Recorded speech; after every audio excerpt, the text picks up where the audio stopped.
श्रोता प्रेमियों, मैं राम सागर शास्त्री आप लोगों के समक्ष रखने जा रहा हूं एक प्रसंग, यथा नामः तथा गुणः। देखिए, गीता हिंदुओं का पवित्र ग्रंथ है। इसका दर्शन और पठन, श्रवण और मनन करना जीवन के लिए बहुत महत्वपूर्ण है। गीता में 700 श्लोक और 18 अध्याय हैं। योगीराज कृष्ण ने अर्जुन को महाभारत के युद्ध से पहले कुरुक्षेत्र में गीता का उपदेश दिया था। इसमें कर्मयोग को श्रेष्ठ और सुगम बताया गया है। एक बार हम एक व्यक्ति के यहाँ गए जो बड़ा सीधा साधा सरल स्वभाव का व्यक्ति था, पढ़ा लिखा भी था। हमने उससे पूछा, भैया क्या गीता है तुम्हारे घर में? व्यक्ति ने कहा, हाँ महाराज, गीता तो है घर में। हमने सोचा या तो बड़ा भक्त है, गीता भी रखता है। हमने कहा, अच्छा एक बात बताओ, कितने दिन से गीता घर में रखते हो?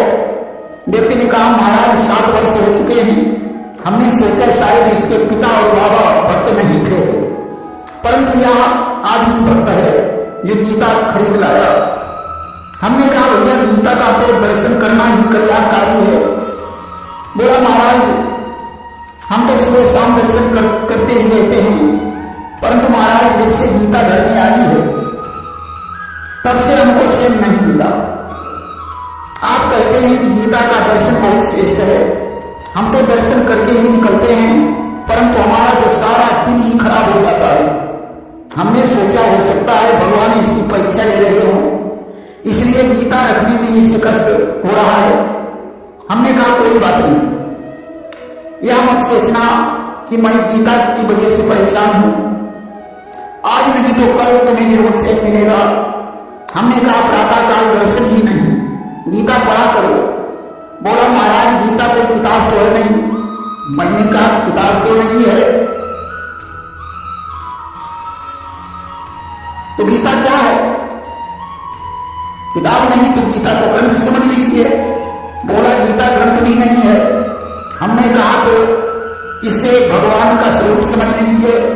बोला, गीता भगवान का स्वरूप कैसे हो सकती है? हमने कहा, क्यों नहीं हो सकती है? जब भगवान कृष्ण ने इसे अपने मुखार बिंद से बोला है तो गीता भगवान का स्वरूप क्यों नहीं हो सकती है? बोला, महाराज गीता हमारी पत्नी का नाम है। हम सीधे साधे व्यक्ति हैं, 5 वर्ष विवाह के हो गए हैं, घर में 2 बच्चे हैं। पत्नी बहुत जबरदस्त है जो सुबह शाम मुझे गालियां देती रहती है, बात बात में झगड़ा करती है, ज्यादा कुछ कहीं तो मारने पीटने लगती है। इसलिए महाराज मैं अपनी पत्नी गीता से बहुत तंग आ चुका हूं।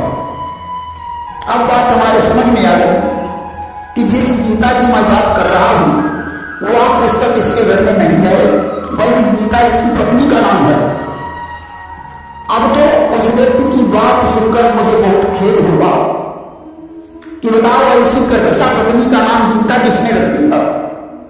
यथा नामः तथा गुणः, जैसा नाम हो वैसे गुण भी तो होना चाहिए। अरे जब नाम गीता है तो गुण भी तो कल्याणकारी होने चाहिए। अब किसी का नाम गंगा हो और पति को एक गिलास पानी भी नहीं पिला सके तो गंगा नाम रखने से क्या फायदा? किसी का नाम सीता हो और गुण सुपर्णा जैसे हो तो सीता नाम रखने से क्या फायदा? इसलिए प्रत्येक स्त्री पुरुष को अपने नाम की मर्यादा बनाए रखना चाहिए। नाम तो रामचंद्र है, परंतु कर्म रावण के जैसे हो तो उस नाम की क्या मर्यादा रही?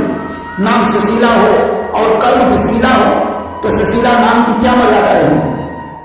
किसी का नाम सुखसागर हो और व्यक्ति माता पिता को कष्ट दे रहा हो तो उसका नाम सुखसागर नहीं बल्कि दुखसागर होना चाहिए। नाम विद्यासागर हो और पढ़ने स्कूल के पीछे भी नहीं गए तो विद्यासागर नाम की क्या मर्यादा रही? किसी लड़की का नाम रश्मि है और ससुराल में जाकर वो अंधेरा कर दे तो उसके नाम की क्या मर्यादा रही? प्रत्येक को अपने नाम का अर्थ समझना चाहिए और उसी के हिसाब से गुण धारण करना चाहिए, तभी नाम सार्थक होता है। एक बार एक देवी जी ने हमसे कहा, महाराज मेरे बच्चे का कोई अच्छा नाम बता दीजिए। हमने पंचांग में से पढ़कर उन्हें बहुत से नाम सुनाए। बोले महाराज कोई नाम अच्छा नहीं लगा, निर्वाहित वाला कोई नाम बता दीजिए। हमने कहा टीवी से कोई नाम ढूंढ कर रख लेना, शास्त्र में तुम्हारे लायक कोई नाम नहीं है। आज लोगों से पूछो फैशन कहां से आया, जवाब मिलेगा टीवी से। नाम कहां से लाए, उत्तर मिलेगा टीवी से। शिक्षा कहां से मिली, उत्तर मिलेगा टीवी से। टीवी देखना बुरा नहीं है, परंतु बिना सोचे समझे इसकी नकल करना बुरा है। टीवी पर किसी लड़की ने अगर किसी हीरोइन के कपड़े देखे, उसने विचार किया कि अगली बार ऐसे ही कपड़े बनवाऊंगी। किसी नाटक में अगर किसी बहू ने अपनी सास के तमाचा मार दिया, तो लड़की सोचेगी मेरा जब विवाह होगा तो ससुराल जाते ही सास के मुंह पर 2-4 तमाचे जड़ दूंगी। नाटक देखना बुरा नहीं है, परंतु देखने का नजरिया बुरा है। किसी चीज को दृष्टांत की तरह देखो, तब शिक्षा प्राप्त होगी। तुमने गुणों को छोड़कर अवगुणों की नकल कर ली। नाटक बुरा नहीं था, परंतु तुमने उस नाटक की बुराइयों को ग्रहण कर लिया और अच्छाइयों को छोड़ दिया। शिक्षा का सही अर्थ है सीख। जिसमें सीख मिले वही शिक्षा है। अगर शिक्षित होकर भी अशिक्षित जैसे कर्म रहे तो शिक्षा प्राप्त करने से क्या फायदा होगा। शिक्षा भले ही टीवी से हो या किताबों से, अगर दृष्टांतात्मक शिक्षा नहीं दी तो वह शिक्षा कल्याणकारी नहीं हो सकती। अच्छे लोगों का साथ, अच्छी किताबों का अध्ययन ही कल्याणकारी हो सकता है। एक आदमी कुएं में गिर रहा है, आंखों वाला कुएं के पास बैठा बता रहा है कि भैया आगे कुआं है, गिर जाओगे, तो दोषी वो नहीं है। उसने तो तुम्हें कुएं में गिरने से रोका, परंतु तुमने उसकी बात नहीं सुनी। इसलिए अच्छी सलाह को मान लेने में ही भलाई है। एक दूसरे की नकल करने से कोई फायदा नहीं है। हमें खुद को पहचानना चाहिए, अपना टैलेंट फैलाना चाहिए। हमें कुएं में गिरने से खुद को बचाना होगा। जो अंधा बनकर चलेगा वही कुएं में गिरेगा। अज्ञानता ही कुआं है, इसलिए अज्ञानता से बचो। हम किसी की नकल क्यों करें, हम कुछ ऐसा बन जाएं कि लोग हमारी नकल करें। इसलिए सभी को अपने नाम का अर्थ समझना चाहिए और वैसे गुण भी धारण करना चाहिए। अंग्रेजी में नाम रखने से कोई फायदा नहीं। बच्चे का ऐसा नाम रखो जिससे तुम्हारा कल्याण हो जाए। अकल्याणकारी नाम रखने से क्या फायदा है। किसी का नाम अगर दुर्बुद्धि है और वह व्यक्ति बुद्धिहीन है तो उसका नाम भी सार्थक है, परंतु वह भी अगर बुद्धिमान हो जाए तो लोग उसे दुर्बुद्धि न कहकर सुबुद्धि कहने लगते हैं।